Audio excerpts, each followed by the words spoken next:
Welcome to the Tears Foundation's podcast, where we talk about everything related to healing after a pregnancy, infant, or child loss. Come with us on a journey to talk with people from across the world who share their stories of grief, love, and hope. Welcome to the Tears Foundation's podcast, where we talk about everything related to healing after a pregnancy, infant, or child loss. I'm Sarah Slack, the founder of the Tears Foundation. And if you need support or more information, you can find the Tears Foundation at Instagram, Tears Foundation, Facebook, Tears Foundation, or thetearsfoundation.org. Today, I have a very special guest, Buddy Shuh from the Tears Foundation's Michigan chapter. Buddy, welcome. Thank you. Thanks for having me on. And would you like to share a little bit about yourself with the audience before we get started? Sure. Yeah, I live in Michigan, and I've been connected with the Tears Foundation for a decade now. We lost our daughter. Tell you a little bit about my daughter, Isabella Harmony. So she was born in 2005, and she lived a short life, about 5 months that she was alive. We found out at the 20-week ultrasound that she had a lot going on, and it was not good. And the main thing that I can tell people that they know about is spina bifida. Her back was not closing up in the womb, and so so she was born alive. We weren't sure if that was going to happen, and she stayed here at Children's Hospital in Detroit for about 5 months before she passed away. And that just began our whole grief journey. And I was fortunate enough a couple years later to find out about Tears Foundation. So it's a little bit about me. Yeah. And so thank you for sharing Bella with us and a little bit about your story. And you and I met in a unique way.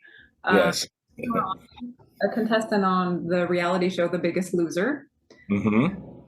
To watch that episode where you talked about the loss of Bella and your experience of turning to food at the time through your grief and your daughter. So can you share a little bit about your grief journey as a dad and what your experience has been like? Yeah, absolutely. I think when my daughter passed, I had never been through anything like it. I remember originally at times I felt crazy. At times I felt like I was trapped in a movie, like it was surreal. It wasn't like real life. I was just waiting for things to go back to normal. And when it came to emotional pain or trauma, I remember I don't know. I just didn't understand that these things needed to be worked through and processed and grieved and mourned. And so, up front, I think my journey was full of two things. And one was like, avoid it. I don't want to talk about it. I remember immersing myself in Sudoku puzzles. Like those little math puzzles that make people crazy. But for some reason, I could take my mind there, and it was a way of avoiding. I wanted to fill my time with work or activity and avoid it. And then the other way that I initially tried to deal with this was find comfort in anything I could. Life was so miserable. And so one of the things I did was just food. I was almost like, no one could really deny me this because, I've been through a lot. And so how are you going to now tell me that I can't just have a treat? And so I did that almost like self-medicating quite a bit. And so I had a bunch of weight gain, and in 2012 found myself, trying to shed some of those pounds on national TV. And that's where we connected. We got in contact with you through The Biggest Loser, and you began supporting the Tears Foundation and connecting with other bereaved dads and parents. Absolutely. Bob Harper pulled me aside one episode, and they're like, wow, tell us about your daughter. And so by this point, I had learned that even though it was painful and I would cry, that sharing seemed to help heal a little. It tended to just be helpful. And so I did. On that episode, I shared with Bob about my pain as a father who could not pay for his own daughter's funeral. And that was on national TV. And after that, we wound up connecting through another contestant that you guys knew. And so that's how I got connected with Tears back in 2012. So when we talk about a bereaved dad's healing, it's important, I think, to understand the difference between how men and women grieve differently many times. Can you talk a little bit more about that, of the differences with men and women at times? Of course, everyone is different. Specifically for the dads. Yeah, absolutely. Again, like you say, each person is unique. You've got culture, you've got upbringing, what country you're from seems to matter. And not all males are exactly the same. But I'll say, from my studies, it seems like a lot of males, maybe 80%, seem to respond in the same sort of way. And I can give you one example. In the moment in the NICU when my daughter passed away, it was overwhelming. We were in the moment. My wife is sitting in the chair holding our daughter. We're both crying, and the nurse comes over and really sweetly says, hey, some families, when their child passes away, they would like to bathe them and dress them. And everything in my wife was going, oh, absolutely, we have to do that. And everything in me was going, oh no, I have to get out of here. Like, in my mind and my heart, I loved my daughter, but she was gone. And I did not know what the value would be in bathing and dressing her and cuddling and those sorts of things. What I had an instant desire to do was to move and do something. So I talked to my wife and I said, hey, I know that you want to do that. I respect that. Would it be okay if I go and alert the family, start making phone calls and our friends? And so we did that. And we both were kind of respectful of how we were a little bit different. And it seems to me that guys in general have a need to move, express in more of a physical manner. We don't typically like to sit in a circle and stare other guys in the eyes and share our stories verbally. It's almost like we go, I don't know. So I go in there, I feel bad emotionally, I cry, and then I walk out, and what have I done? It can be helpful, but instead we want to do things. And so, one of the ways I responded when I heard about Tears was, I need to raise money because that seems productive. I love my daughter. I miss her. That's a way I can honor her, is by helping other people pay for their funerals. The other things are valuable, but the way that I express them is very much like I need to do something. And helping others is one way that, for me as a male, that it seems to play out more. I know it comes through with the way you talk about it, but you're very passionate about helping other bereaved dads to heal. And because of that, you've started the Dads Division of the Tears Foundation. So can you talk about what the Dads Division offers as far as support for other bereaved dads that might be listening today? Yeah, absolutely. So in 2012, when I got connected with the Tears Foundation, I was looking around and I'm like, where are all the other men? Because there was something inside of me that said, this is valuable talking to these women, but I don't know. I want to, it could be different, and I want to talk to other men, and I want to see what other men do. And so over the course of years, I started looking into men's groups and how we're different, and talking to Tears, and it turns out I do think there's something there for men. A lot of men are not drawn to a support group, like I said. I've seen a study where women tend to if you put them in a room, two women who don't know each other with two chairs, within seconds, they like to turn the chairs and face each other and start chatting.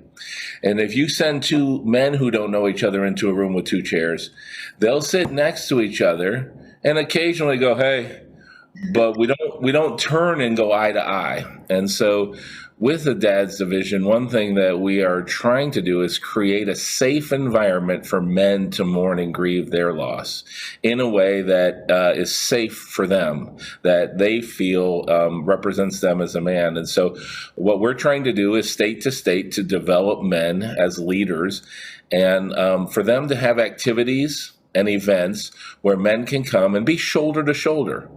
Maybe they can do an activity, a basketball tournament, or they just go fishing, or they do something that's more shoulder to shoulder. They know they're there for a reason. And if men want to talk, they can.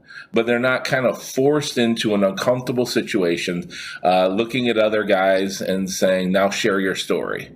It's like if they want to, they can, and if they don't, we know why we're here, and we're forming a support group where we're there for each other, and when you need to talk, we're here.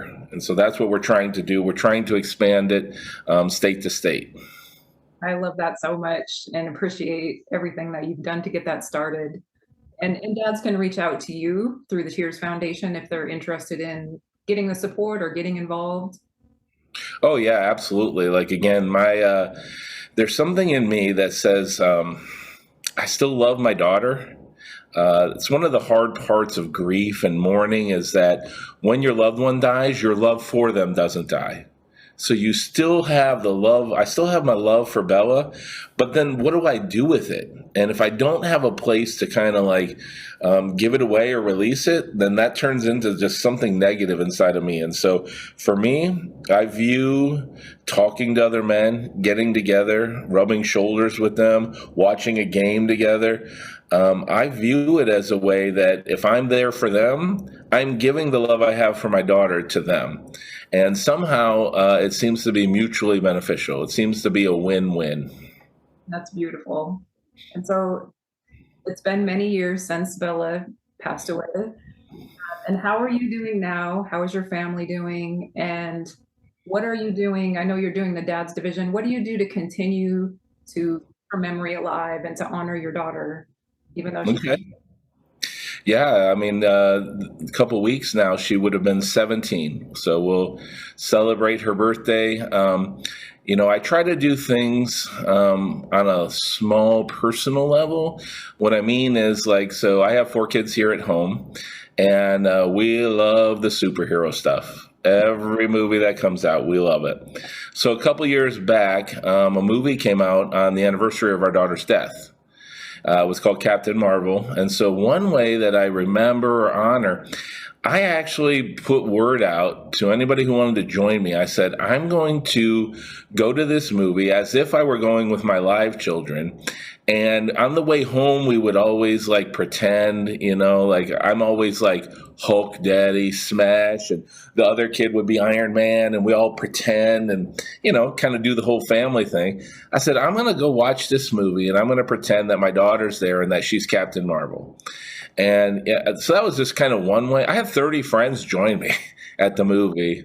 So it was kind of cool that people will support you if they kind of get why you're doing it. And then as a family, one thing that we do, when my daughter was still down at Children's Hospital, we stayed at Ronald McDonald House for about 5 weeks. And so one thing we do to remember her and honor her still is we kind of go back. I've heard that sometimes the way forward is you have to go back in order to go forward. And so one thing we do is, honor her by going back to Ronald McDonald House on her birthday, and we serve the families there that are staying there a meal. And that way if they have something they want to talk about, it seems like they're willing to open up because we stayed there. And so they know that we kind of understand some things that maybe somebody who hasn't stayed there wouldn't. That's amazing. I love that you guys do that. And I guess in closing, what would you say to other men out there that are viewing today that have lost a baby or lost a child and are really struggling right now? What word would you have? Okay, I would say that I have learned that feelings are not meant to be pent up. And so there are things that you can do while you're by yourself. I have a buddy who lost his son, and when he's feeling mad, he goes to the driving range and hits golf balls. I feel like that is an outward expression where he's just going, I'm mad and I miss my son. And so there are things you can do like that. And I also just want to say to men, though, like, I just need you to know that you're not alone. And if ever you need support, there is a brotherhood that is starting and forming at Tears. And I absolutely would say reach out and we will connect and we will talk through things in the most manly way possible to be a help and to be there for each other. So you can do things alone, and you can also know that there's a support system to help you through it.